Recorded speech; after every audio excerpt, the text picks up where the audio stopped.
حیرت کی بات یہ ہے کہ عرب جیسی ذہین اور منطقی قوم جو اپنی فصاحت و بلاغت، یادداشت اور فہم میں بے مثال تھی، وہ کیسے ان بے جان مورتیوں کے سامنے جھک گئی؟ اس کا ایک بڑا سبب یہ تھا کہ ان بتوں کو اللہ کی بیٹیاں قرار دیا گیا تھا۔ استغفر اللہ۔ جی ہاں، عربوں کا عقیدہ تھا کہ لات، منات، عزا 3 دیویاں تھیں جو اللہ کی بیٹیاں ہیں اور اس لیے ان کی عبادت جائز ہے۔ یہ تصور اتنا راسخ ہو چکا تھا کہ قرآن نے اس کے خلاف شدید رد عمل دیا۔ سورہ نجم کی آیت 19-20 میں ارشاد ہے، یعنی تم نے لات، عزا اور تیسری منات کو دیکھا۔ یہ آیت واضح اعلان تھی کہ ان جھوٹے معبودوں کی کوئی حقیقت نہیں۔ نبی کریم صلی اللہ علیہ وآلہ وسلم نے فتح مکہ کے موقع پر ان تمام بتوں کو خانہ کعبہ سے باہر نکلوایا اور اپنے دستے مبارک سے توڑ ڈالا۔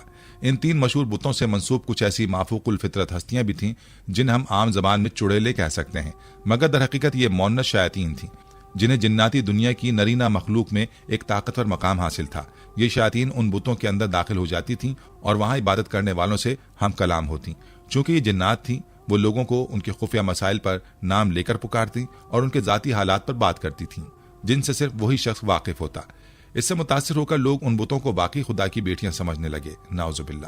ان شیطانی مظاہر کے پس پردہ مندر کے پجاریوں کا کردار بھی اہم تھا، جو ان بتوں کی عبادت کے مخصوص طریقے لوگوں کو سکھاتے، چڑھاوے وصول کرتے اور یوں ایک باقاعدہ نظام گمراہی قائم رکھتے۔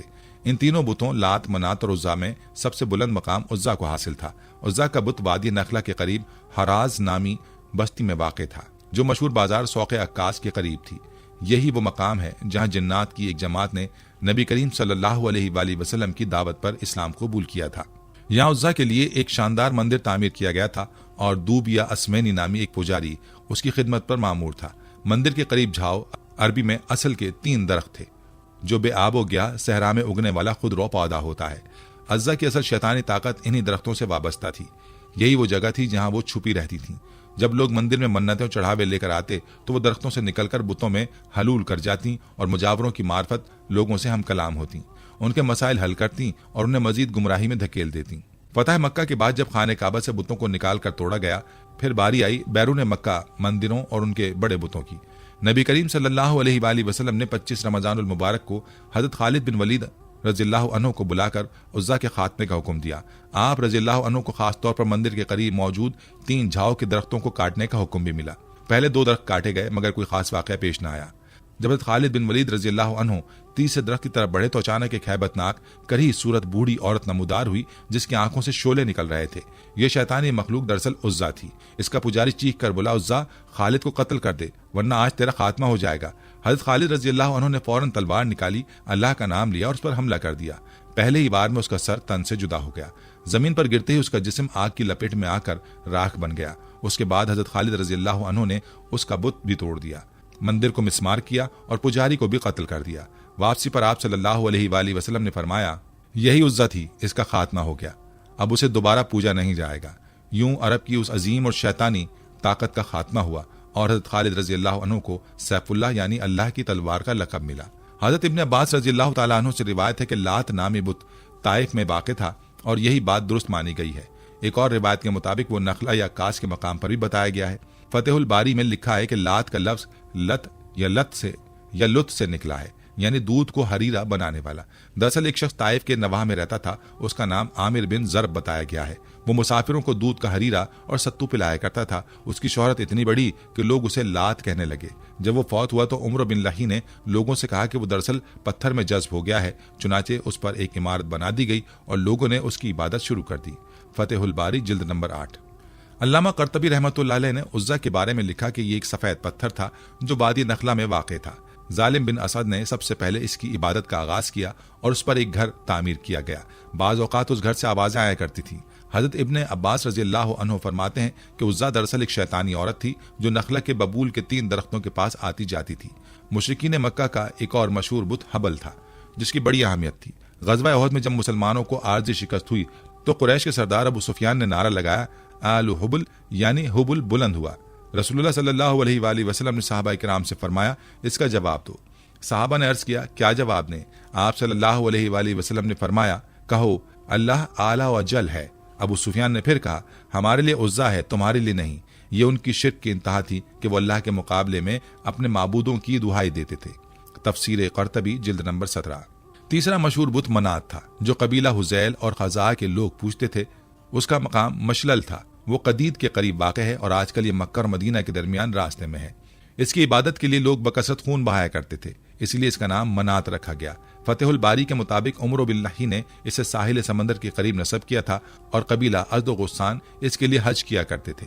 عرفات سے واپسی کے بعد وہ اس کے لیے احرام باندھتے تھے۔ اللہ تعالیٰ نے قرآن کریم میں فرمایا، سورہ نجم کی آیت 19-20، کیا تم نے لات، عزا اور تیسری منات کو دیکھا ہے؟ یعنی ان بتوں سے کیا حاصل ہوا؟ نہ وہ فائدہ دے سکتے ہیں نہ نقصان، تو تم نے انہیں معبود کیوں بنا رکھا ہے؟ اسلام کے ظہور کے بعد ان بتوں کا خاتمہ کیا گیا۔ جب قبیلہ ثقیف کے افراد مدینہ آ کر مسلمان ہوئے تو انہوں نے رسول اللہ صلی اللہ علیہ وآلہ وسلم سے عرض کیا کہ ہمارا سب سے بڑا بت لات کچھ وقت کے لیے باقی رہنے دیا جائے۔ نبی کریم صلی اللہ علیہ وآلہ وسلم نے انکار کیا اور حضرت ابو سفیان بن حرب اور حضرت مغیرہ بن شعبہ رضی اللہ عنہما کو بھیجا، جنہوں نے لات کو پاش پاش کر دیا۔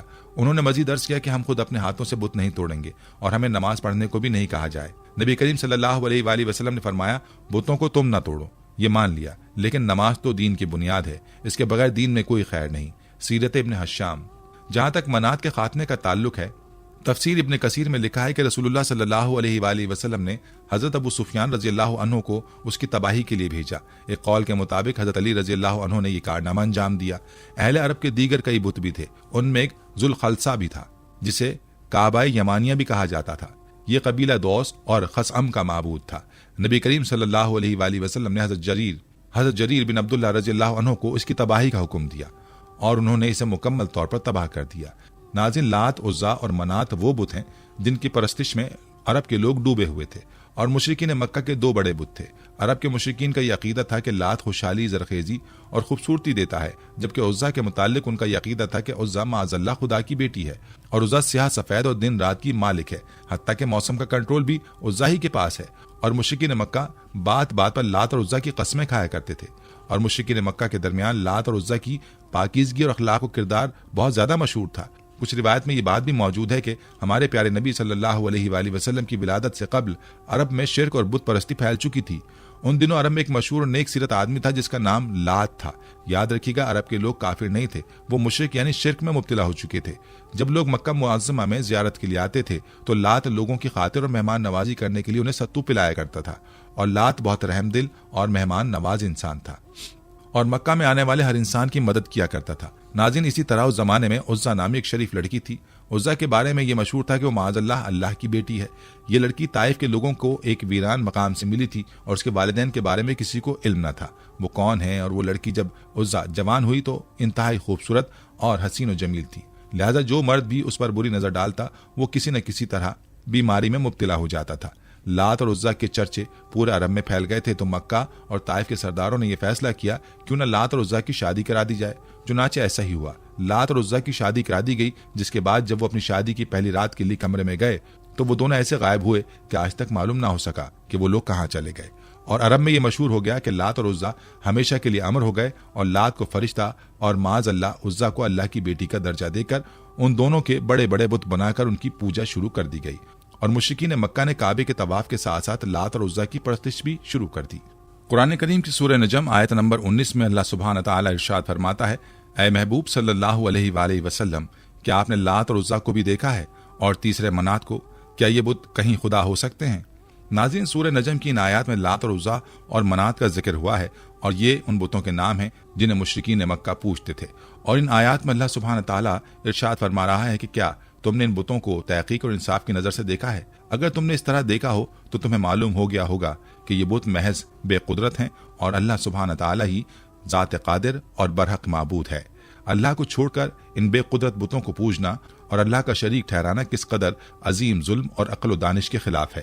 جبکہ دوستو، اس وقت مشرکین مکہ ان بتوں کے بارے میں یہ کہا کرتے تھے کہ یہ بت فرشتے اور خدا کی بیٹیاں ہیں، معاذ اللہ۔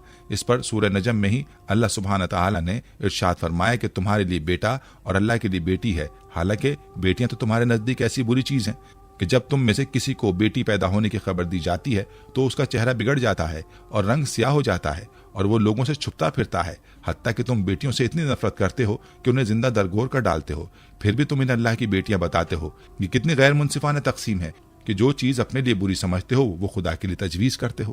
ناظرین، یہ وہ تفصیل ہیں جن کے ذریعے آپ کو یہ اندازہ ہو جانا چاہیے کہ اللہ سبحانہ تعالیٰ نے سورہ نجم میں لات اور منات جیسے جاہلانہ معبودوں کا نام لے کر کیوں اپنے غصے کا اظہار فرمایا۔ یہ محض چند نام نہیں تھے بلکہ وہ گمراہی کی علامتیں تھیں جنہوں نے عرب معاشرے کو شرک، ظلم، طبقاتی تفریق اور روحانی اندھیروں میں دھکیل دیا تھا۔ مگر ناظرین، آج دل خون کے آنسو روتا ہے کہ وہی بت جنہیں نبی کریم صلی اللہ علیہ وآلہ وسلم نے فتح مکہ کے موقع پر بیت اللہ سے نکال کر چور چور کر دیا تھا تاکہ ہمیشہ کے لیے توحید کا پرچم بلند ہو جائے، آج دوبارہ اسی عرب زمین پر زندہ کیے جا رہے ہیں۔ ان بتوں کی شکلیں دوبارہ تراشی جا رہی ہیں اور ان کے ناموں کو دوبارہ زبانوں پر لایا جا رہا ہے، اور ان کی پرستش، جی ہاں پرستش، ایک بار پھر خفیہ اور اعلانیہ دونوں انداز میں شروع ہو چکی ہیں۔ کیا یہ اس امت کے لیے لمحہ فکریہ نہیں جسے خیر امت کہا گیا تھا؟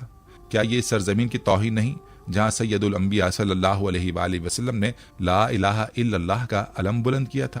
آج ہم دیکھ رہے ہیں کہ عرب کے کچھ علاقوں میں ان بتوں کو نہ صرف عجائب گھروں اور تفریحی مقامات پر رکھا جا رہا ہے بلکہ انہیں ثقافتی ورثہ کہہ کر فخر سے پیش کیا جا رہا ہے۔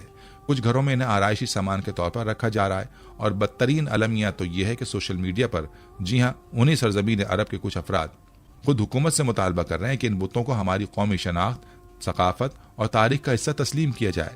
کیا یہ وہی قوم ہے جو کبھی توحید پر جان قربان کرتی تھی؟ کیا یہ وہی لوگ ہیں جن کی پشت پر اسلام کے علمبردار صحابہ کرام رضوان اللہ علیہم اجمعین کھڑے تھے؟ کیا یہ وہی عرب ہیں جن کے دلوں میں خالد بن ولید، عمر بن خطاب اور ابو عبیدہ بن جراح جیسے ناموں کا احترام تھا؟ ناظرین، یہ سب کچھ ایسے وقت میں ہو رہا ہے جب ہم پہلے ہی قیامت کی بہت سی نشانیاں اپنی آنکھوں سے دیکھ چکے ہیں۔ جھوٹے نبیوں کا ظہور، عورتوں کی بے پردگی کی طرف بڑھنا، نااہل لوگوں کا سربراہ بن جانا، سود کا عام ہو جانا، زنا کا فخر سے کیا جانا، اور اب سب سے خطرناک اور خوفناک نشانی عرب میں دوبارہ بت پرستی کا زندہ ہونا۔ رسول اللہ صلی اللہ علیہ وآلہ وسلم کی حدیث صحیح مسلم میں سیدہ عائشہ رضی اللہ عنہا کے واسطے سے یوں بیان کی گئی ہے کہ آپ نے فرمایا، قیامت اس وقت تک قائم نہیں ہوگی جب تک عرب کے قبیلے لات اور عزا کی دوبارہ عبادت نہ کرنے لگیں۔ اور صحیح بخاری میں یہاں تک فرما دیا گیا کہ قیامت اس وقت تک نہیں آئے گی جب تک قریش کی کچھ عورتیں ذوالخلصہ کے گرد طواف نہ کریں۔ ناظرین، ذوالخلصہ کوئی علامتی بات نہیں، یہ وہی یمانی بت تھا جسے حضرت جریر بن عبداللہ البجلی رضی اللہ عنہ نے اسلام کے حکم پر اپنے ہاتھوں سے تباہ کیا تھا۔ آج اسے ایک عجائب گھر میں رکھنے کی تیاری ہو رہی ہے، مجسمے بنائے جا رہے ہیں اور ان کے گرد سیاحوں کے ہجوم لگائے جا رہے ہیں، بالکل ایسے جیسے زمانۂ جاہلیت میں لوگ ان کے گرد طواف کرتے تھے۔ یہ سب کچھ ترقی، فن تہذیب اور سیاحت کے خوبصورت مگر فریب دہ لبادے میں لپیٹ کر پیش کیا جا رہا ہے تاکہ عوام کو احساس ہی نہ ہو کہ اصل میں ان کے دلوں سے توحید کو مٹایا جا رہا ہے اور شرک کو نئی پیکنگ میں دوبارہ زندہ کیا جا رہا ہے۔ دوستو، یہ وہی وقت ہے جس کے بارے میں ہمارے پیارے نبی سید المرسلین خاتم النبیین حضرت محمد مصطفیٰ صلی اللہ علیہ وآلہ وسلم نے 1400 صدیاں قبل خبردار فرمایا تھا کہ اسلام اجنبی ہو جائے گا جیسے ابتدا میں اجنبی تھا۔ تو ان اجنبیوں کے لیے خوشخبری ہے، یعنی وہ لوگ جو اس اجنبی ماحول میں دین پر قائم رہیں گے انہیں بشارت دی گئی ہے۔ مگر سوال یہ ہے کہ یہ اجنبیت ہے کیا؟ یہ اجنبیت وہ لمحہ ہے جب معاشرہ اسلام کو صرف ایک رسم، ایک تہوار یا ایک روایتی مظہر سمجھنے لگے گا، جب لوگ دین کے روحانی پیغام یعنی توحید، تقوی، خوف خدا، انصاف، اخلاق اور برائی سے نفرت کو ترک کر دیں گے، جب نماز صرف ایک رسم بن جائے گی، روزہ محض فخر کا ذریعہ ہوگا اور قرآن سے برکت کے لیے پڑھا جائے گا نہ کہ ہدایت کے لیے۔ اس اجنبیت کا مطلب ہے کہ اسلام افراد کے دلوں سے اور معاشروں سے نکل جائے گا۔ ریاستیں، حکومتیں، نظام معیشت، تعلیم، میڈیا، سب کچھ دین سے جدا ہو جائے گا۔ دین کو صرف ذاتی معاملہ بنا دیا جائے گا اور اس کا معاشرتی کردار مکمل طور پر ختم کر دیا جائے گا۔ یہی وہ روحانی خلا ہے جو دجال کے فتنے کے لیے زمین کو تیار کرتا ہے، کیونکہ جب دل توحید سے خالی ہو جاتے ہیں، جب عقل مغربی نظریات کے نشے میں مدہوش ہو جاتی ہیں، جب قوم شرک کو ثقافت اور دین کو شدت پسندی سمجھنے لگتی ہیں، تو جان لیجئے دجال کا ظہور کوئی حیران کن واقع نہیں رہتا، بلکہ ایک متوقع بلکہ خوش آئند شے بن جاتی ہے ان لوگوں کے لیے جن کے دلوں سے حق کا چراغ گل ہو چکا ہوتا ہے۔ دوستو، آج وہی دور ہے، وہی اجنبیت ہے، وہی اندھیرے ہیں۔ ہم میں سے کتنے لوگ ہیں جو دین کو اپنی مکمل زندگی کا ضابطہ سمجھتے ہیں؟ کتنے ہیں جو اللہ کے احکام کو صرف عبادت گاہوں تک محدود نہیں رکھتے بلکہ اپنی روزمرہ زندگی، اپنے کاروبار، اپنے رشتوں، اپنے فیصلوں، اپنی سیاست اور اپنے علم میں بھی نافذ کرتے ہیں؟ افسوس، دین ہمارے معاشروں سے کٹ چکا ہے۔ ہم مغرب کی ترقی سے مروب ہو کر اپنی اصل روحانی وراثت کو بھلا چکے ہیں، اور یہ ویڈیو، یہ پیغام کوئی سازشی نظریہ نہیں، کوئی جذباتی پروپیگنڈا نہیں، بلکہ یہ وہ تلخ حقیقت ہے، وہ چیخ ہے جو ہمیں جھنجھوڑنے کے لیے کافی ہے۔ اگر ہم آج بھی خاموش رہے، غافل رہے، آنکھیں بند کیے رہے، تو یاد رکھیں آنے والی نسلیں وہی لات، منات اور عزا کو اپنی تاریخ، اپنی پہچان اور اپنی ثقافت سمجھ کر اپنائیں گی، اور اس وقت ہمارا یہ سکوت، ہماری خاموشی، ہماری بے عملی اللہ کی بارگاہ میں ہمارے جرم کے طور پر پیش کی جائے گی۔ ہر ظلم کے مقابل ایک حق کا پرچم لہرایا جاتا ہے اور ہر اندھیرے کے لیے روشنی کا چراغ رکھا جاتا ہے۔ لہٰذا اے اہل ایمان، آج ہمیں ضرورت ہے کہ ہم خود کو دوبارہ اس اصل راستے کی طرف پلٹائیں، وہی راستہ جو توحید سے شروع ہو کر جنت کی خوشخبری پر ختم ہوتا ہے۔ ہمیں اپنے دلوں کو پاک کرنا ہوگا، اپنے دماغوں سے غیروں کی غلامی نکالنی ہوگی اور اپنی نسلوں کو بت پرستی سے نکال کر توحید کے چراغ تلے لا کھڑا کرنا ہوگا۔ اللہ تعالی ہمیں سمجھ عطا فرمائے، بصیرت عطا فرمائے اور ہمیں ایک بار پھر بت شکن امت بننے کی توفیق عطا فرمائے۔ آمین یا رب العالمین۔ ناظرین، یہ تھی ہماری آج کی ویڈیو۔ ہم امید کرتے ہیں کہ آپ کو ہماری آج کی یہ ویڈیو ضرور پسند آئی ہوگی۔ اگر آپ کو ہماری آج کی یہ ویڈیو پسند آئی ہے تو آپ سے گزارش کرتے ہیں کہ آپ ہمارے چینل کو ضرور سبسکرائب کر لیں اور ساتھ ہی لگے بیل کے بٹن کو بھی پریس کر لیں تاکہ آپ کے پاس ہماری آنے والی مزید معلوماتی ویڈیوز کا نوٹیفیکیشن بر وقت ملتا رہے۔ سبسکرائب کے ساتھ ساتھ ہماری ویڈیوز کو لائک بھی کریں اور اپنی قیمتی رائے کا اظہار کمنٹس میں ضرور کریں۔ کمنٹس میں آپ اپنے سوالات بھی ہم تک پہنچا سکتے ہیں۔ اللہ تعالیٰ آپ کو اپنے حفظ و امان میں رکھے۔ آمین۔